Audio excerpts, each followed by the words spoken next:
Hello students, today we are going to study very interesting topic control and coordination class 10th।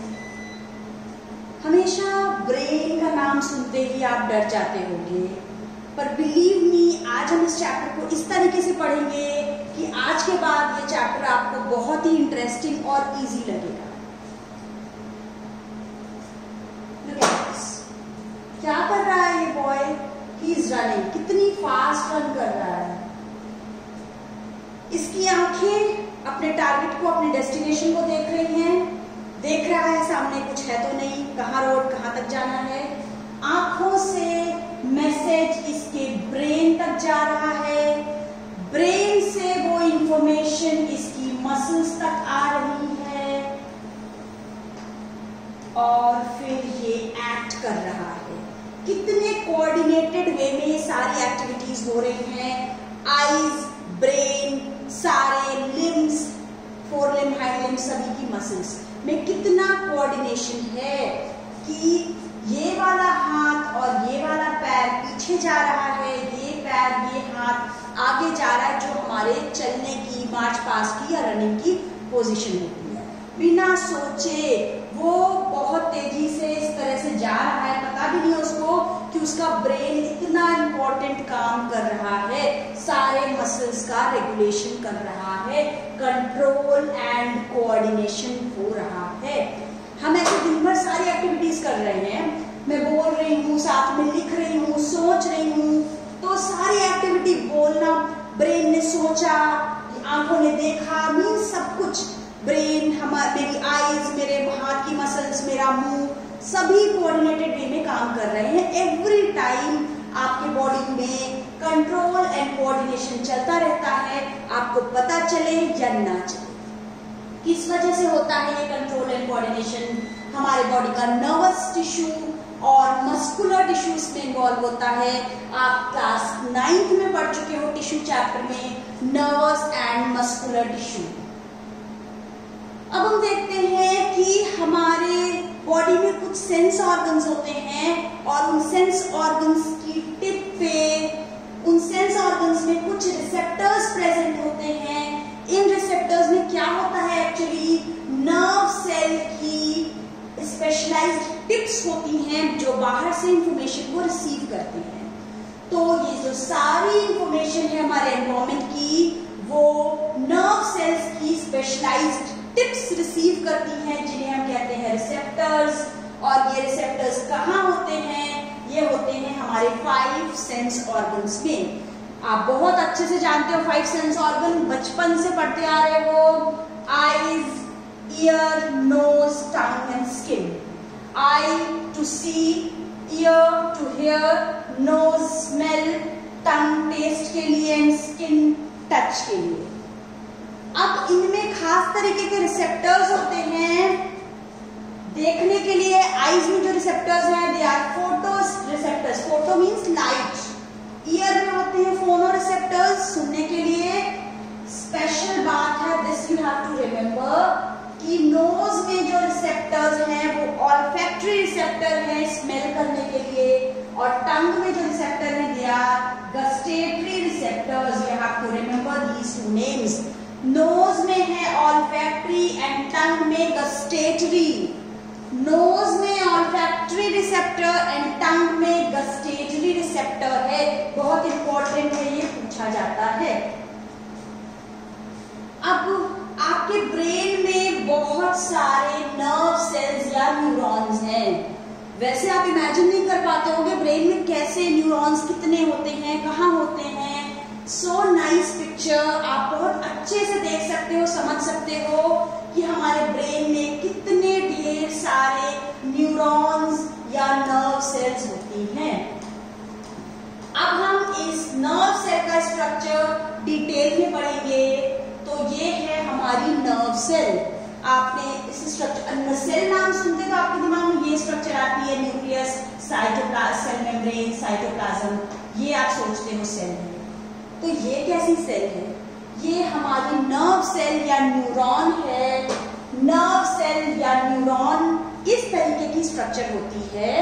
ये हमारे body की longest cell होती है, सबसे लंबी सेल होती है न्यूरॉन। ऐसे लंबा सा स्ट्रक्चर है, अभी देखा था आपने, ये है न्यूरॉन, ठीक है ना, ये है न्यूरॉन। तो ये न्यूरॉन की क्या स्ट्रक्चर है, यहाँ पर है ये डेंड्राइट्स हैं, ये डेंड्राइट्स हैं, और ये है सेल बॉडी। सेल बॉडी में ये न्यूक्लियस है और ये भरा है साइटोप्लाज्म। तो सेल तो है, खास बात क्या है यहाँ पर, डेंड्राइट्स हैं।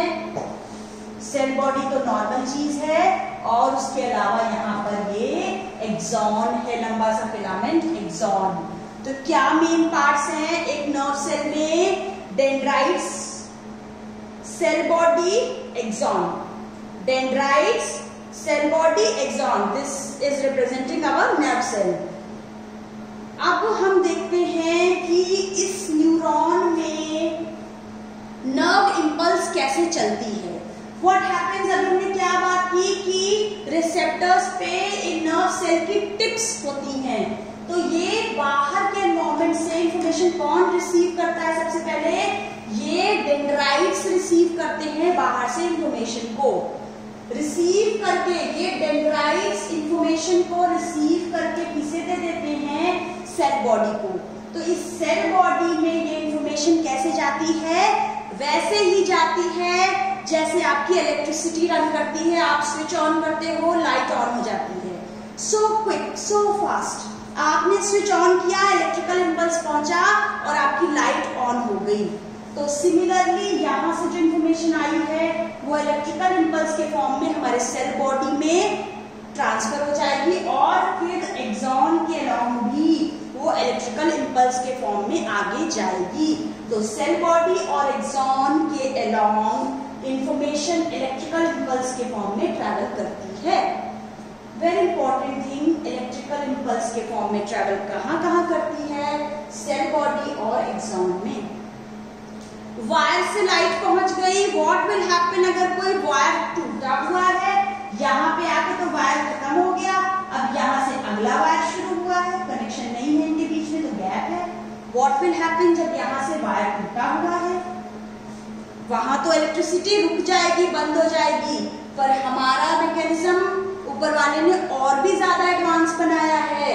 ये फ्लो ऑफ इंपल्स रुकेगा नहीं, ये आगे जाता रहेगा। देखते हैं कैसे, जब एक न्यूरॉन से, ये एक न्यूरॉन की नर्व एंडिंग है, इस डायग्राम में एक बार देखते हैं, ये नर्व एंडिंग है, मेंशन नहीं किया मैंने भी, ये नर्व एंडिंग है, मींस एक न्यूरॉन का एंड हो गया है, तो ये नर्व एंडिंग है। तो अब ये नर्व एंडिंग, ये एक न्यूरॉन के बाद ये नर्व एंडिंग है, इस नर्व एंडिंग, ये हो गई इसकी नर्व एंडिंग। इस नर्व एंडिंग से यहाँ पर दूसरा न्यूरॉन टच है, टच नहीं है, इसके कॉन्टैक्ट में है, और there is a gap in between. इस गैप को कहते हैं साइनैप्स, इस गैप को कहते हैं साइनैप्स, और यहाँ पर भरा होता है कुछ केमिकल। यहाँ तक तो इलेक्ट्रिकल इंपल्स आई है और रुक गई है, आगे ये ट्रैवल करेगी in form of chemical impulse. कहां पर, साइनैप्स और गैप में वो electrical impulse will convert into chemical impulse, और यहाँ पर ये केमिकल इंपल्स के फॉर्म में ट्रैवल करेगी। ये डायग्राम क्या है, ये पिंक कलर का हमारी मसल का स्ट्रक्चर है, ये मसल सेल है। तो ये हमारी मसल सेल है, मसल फाइबर है, जहां पर एक न्यूरॉन आके टच हो रहा है। तो यहाँ पर इनके दोनों के कांटेक्ट का जो एरिया है, न्यूरोमस्कुलर जंक्शन, न्यूरो यानी न्यूरॉन, मसल सेल का जंक्शन, न्यूरोमस्कुलर जंक्शन है, ये इनके बीच का कांटेक्ट का एरिया।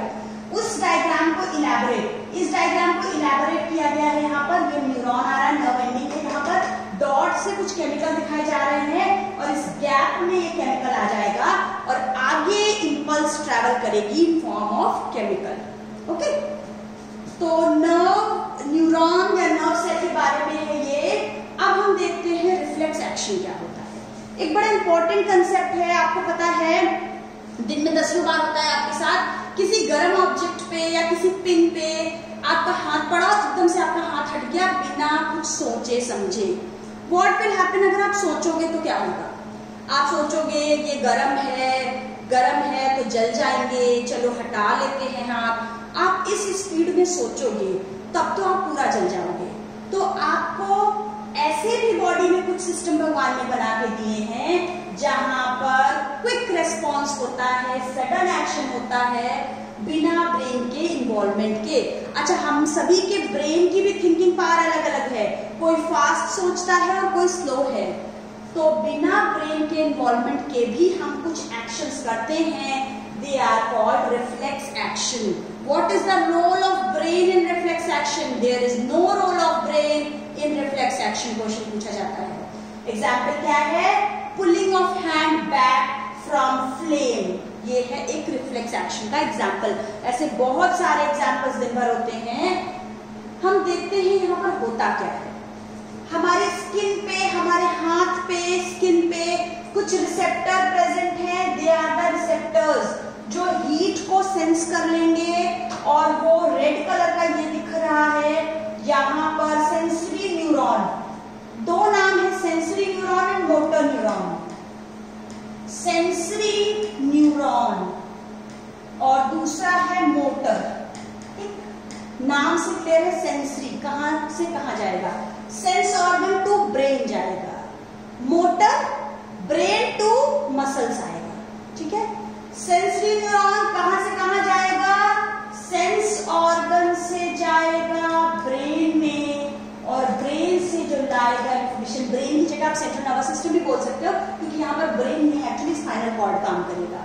तो जो ब्रेन से इंफॉर्मेशन लाएगा मसल्स तक, उसे बोलेंगे मोटर न्यूरॉन। ठीक है, तो इंफॉर्मेशन लेके कौन जा रहा है? Sensory neuron. कहां से कहां? सेंस ऑर्गन से स्पाइनल कॉर्ड में जा रहा है, ब्रेन में नहीं जा रहा है।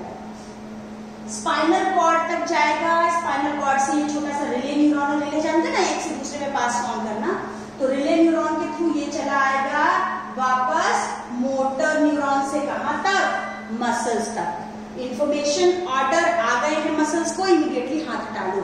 ब्रेन ने सोचा नहीं है, थिंकिंग इन्वॉल्व नहीं हुई है, इंस्टेंटली स्पाइनल कॉर्ड पे गया और वापस ऑर्डर इमीडिएटली आ गया कि हाथ हटाना है। ये रिफ्लेक्स एक्शन का सिंपल सा डायग्राम है। You have to draw this diagram। अगर एग्जाम में आता है रिफ्लेक्स एक्शन, हाथ नहीं भी ड्रॉ करो तो चलेगा, वैसे है नहीं कुछ भी यहाँ पर, तो आप सिंपल सा डायग्राम ड्रॉ करोगे। हाथ से सेंसरी रिसेप्टर्स हैं, सेंसरी न्यूरॉन दूसरा नाम, स्पाइनल कॉर्ड में गया। अच्छा, बाद में मैसेज स्पाइनल कॉर्ड से ब्रेन में भेजा जाएगा। ऐसा नहीं है कि ब्रेन को बताएंगे नहीं, ब्रेन तो हमारा मेन हेड है, उसको बताएंगे जरूर बाद में। हम पहले यहाँ पे संभाल लेंगे पूरी सिचुएशन को, फिर स्पाइनल कॉर्ड बाद में बताएगा ब्रेन को ऐसा हुआ था। इमीडिएटली तुरंत बताने का बाद में, हाथ हटाने के बाद। तो क्या बात कर रहे थे? Receptors, sensory neuron, spinal cord, और फिर relay neuron, motor neuron and effector. शुरुआत की रिसेप्टर से, ऑर्गन जो काम कर रहा है, जो रिएक्ट कर रहा है, वो इफेक्टर ऑर्गन है, जिसको टच हुआ, जिसको हीट लगी, वो इफेक्टर ऑर्गन है। तो it's very simple reflex action. ठीक है, आगे बढ़ते हैं हम। वेरी इंपॉर्टेंट थिंग, हमारा नर्वस सिस्टम जो है, नर्वस सिस्टम को हम दो पार्ट्स में डिवाइड कर सकते हैं, central nervous system and peripheral nervous system. Centre में जो है, ये जो ब्राउन कलर का दिख रहा है, ये है सेंट्रल नर्वस सिस्टम। क्या दिख रहा है? ब्रेन दिख रहा है और स्पाइनल कॉर्ड दिख रही है। This is central nervous system. क्या? Brain and spinal cord. याद रहेगा, सेंट्रल नर्वस सिस्टम क्या है? ब्रेन एंड स्पाइनल कॉर्ड है सेंट्रल नर्वस सिस्टम। पेरिफेरल, जो पेरिफेरी को जा रहा है, ब्रेन से निकलेंगी पेरिफेरल की तरफ को नर्व्स। यहाँ पे देखो, ब्रेन से निकली है ये न्यूरॉन्स पेरिफेरी की तरफ, दे आर क्रेनियल नर्व्स। अभी आप देखोगे ब्रेन की कवरिंग है क्रेनियम, तो क्रेनियम से वर्ड बना है क्रेनियल। तो ब्रेन से जो न्यूरॉन्स निकले हैं, जो नर्व सेल्स निकली हैं, दे आर क्रेनियल नर्व्स, और जो स्पाइनल कॉर्ड से निकली हैं, ये जो स्पाइनल कॉर्ड से निकली हैं, ये सारी, दे आर स्पाइनल नर्व्स। देखो पेरीफेरी की तरफ जो है, पेरीफेरल नर्वस सिस्टम, मैंने शॉर्ट में पीएनएस लिखा है, उसका मीनिंग है peripheral nervous system. Okay, central nervous system, brain and spinal cord. Peripheral nervous system क्या है? Cranial nerves and spinal nerves. एक बहुत अच्छे पिक्चर से आप देखो कि कैसे हमारे बॉडी के सभी ऑर्गन्स हमारे सेंट्रल नर्वस सिस्टम के रेगुलेशन में, कॉन्ट्रैक्ट में, कंट्रोल में रहते हैं। ये डिफरेंट पेरिफेरल न्यूरॉन्स हैं, चाहे क्रेनियल हो या स्पाइनल हो, ये हमारे बॉडी के सभी ऑर्गन्स को कंट्रोल करते हैं, सेंट्रल नर्वस सिस्टम से इंफॉर्मेशन को लेते और देते हैं। ओके, वेरी इंपॉर्टेंट थिंग कि हमारे जो नर्वस सिस्टम है, हमारा नर्वस सिस्टम बहुत इंपॉर्टेंट और बहुत डेलिकेट ऑर्गन है। इसको प्रोटेक्ट करना बहुत जरूरी है। आपको पता है ना, आपका एक्सीडेंट होता है, पूरी बॉडी इंजर्ड हो जाती है, पर आपको हेलमेट पहनना जरूरी है। बॉडी इंजर्ड हो जाए कोई चिंता नहीं है किसी को, सिर्फ चिंता है हेड की, ब्रेन की, क्योंकि ये इतना इंपॉर्टेंट काम ऑर्गन है। आपका हाथ कट जाए, पैर कट जाए, भगवान ना करे, पर कोई खास फर्क नहीं आएगा, you are not going to die. पर अगर आपकी ब्रेन को छोटी सी भी चोट आई तो कुछ भी हो जाएगा। इसलिए सेंट्रल नर्वस सिस्टम की प्रोटेक्शन के लिए हमारे पास स्ट्रॉन्ग मैकेनिज्म है। क्या है? सबसे पहली बात तो ब्रेन प्रोटेक्टेड है inside a bony box called cranium. Brain एक बोनी बॉक्स, हड्डी का ढांचा, जो स्कल है उसमें बोनी बॉक्स, क्रेनियम है स्कल का पार्ट जो ब्रेन को ही कवर करता है। तो brain is protected inside bony box cranium. अच्छा, क्रेनियम तो हड्डी है ही, उसके अलावा भी ब्रेन अंदर एक fluid filled balloon like structure में बंद होता है, जो कि शॉक एब्जॉर्प्शन का काम करता है। कभी झटका लगे, हम गिर जाए, अक्सर होता रहता है, हम गिरते हैं बच्चे बहुत ज्यादा, तो वो शॉक एब्जॉर्प्शन का काम करता है अंदर बलून लाइक स्ट्रक्चर जो फ्लूइड फिल्ड है। ठीक है ना, फ्लूइड में फिल्ड है तो धक्का लगेगा, टकराएगा तो टूटेगा नहीं। तो हमारा ब्रेन क्रेनियम के अंदर बंद है, और क्रेनियम के अंदर भी ये ब्रेन के तुरंत इमीडिएट बाहर एक बलून लाइक स्ट्रक्चर है जो फ्लूइड फिल्ड है। अब हमारी स्पाइनल कॉर्ड, ये येलो कलर की आपको स्पाइनल कॉर्ड दिखाई दे रही है, ये स्पाइनल कॉर्ड भी अंदर पीछे बैक साइड में आप यहाँ टच करोगे तो आपको क्या दिखाई देती है? बैकबोन, रीढ़ की हड्डी या वर्टिब्रल कॉलम।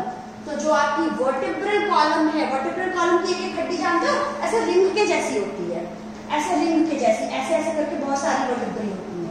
तो ये बहुत सारी वर्टिब्री है ना, तो ये वर्टिब्री के अंदर ऐसे, ये वर्टिब्री है, इसके अंदर ऐसे स्पाइनल कॉर्ड होती है।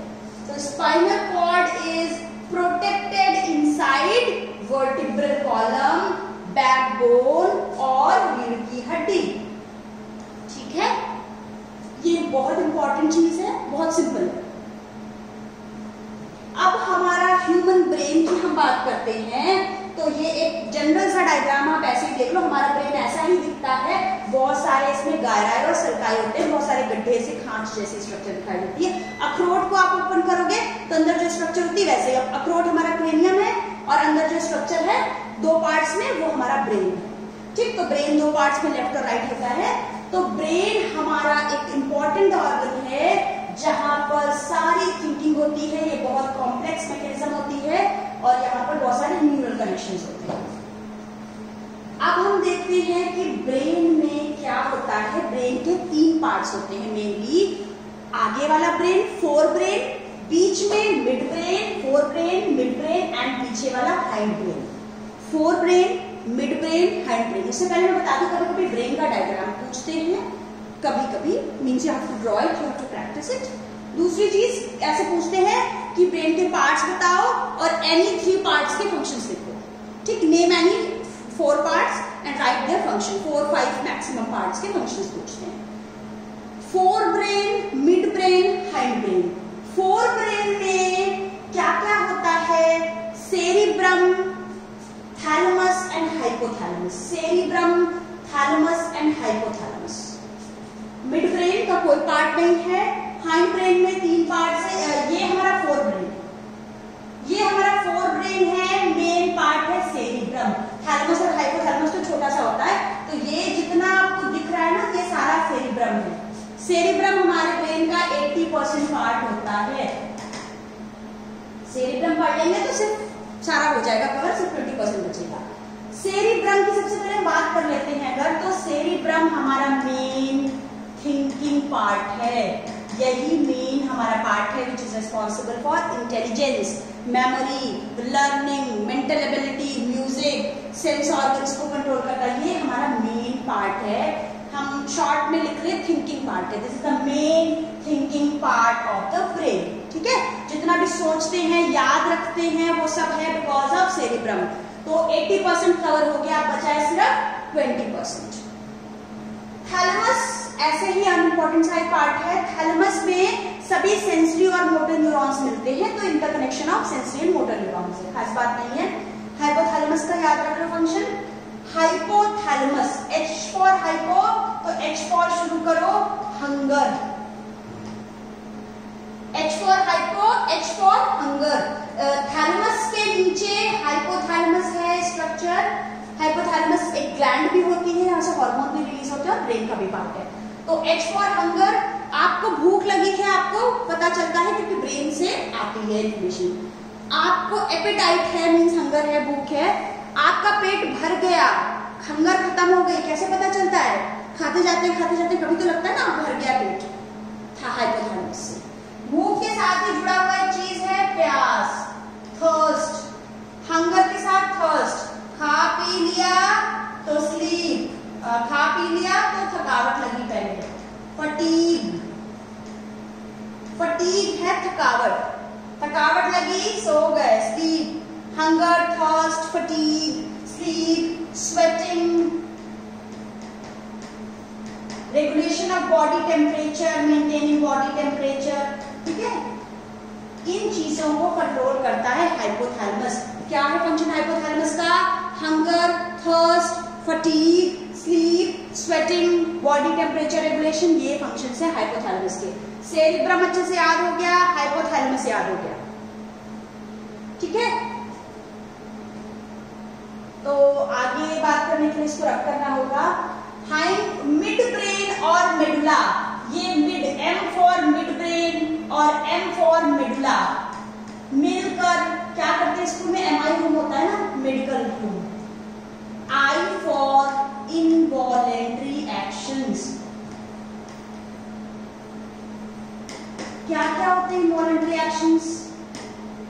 आपने खाना खाया सुबह, पचाना भूल गए, आपने भूल गए सांस लेना, भी लेनी थी सांस। ये कुछ ऐसी एक्टिविटीज हैं जो आपको भूलना या याद करना नहीं पड़ता, ऑटोमेटिकली हमेशा होता रहता है हमारे बॉडी में।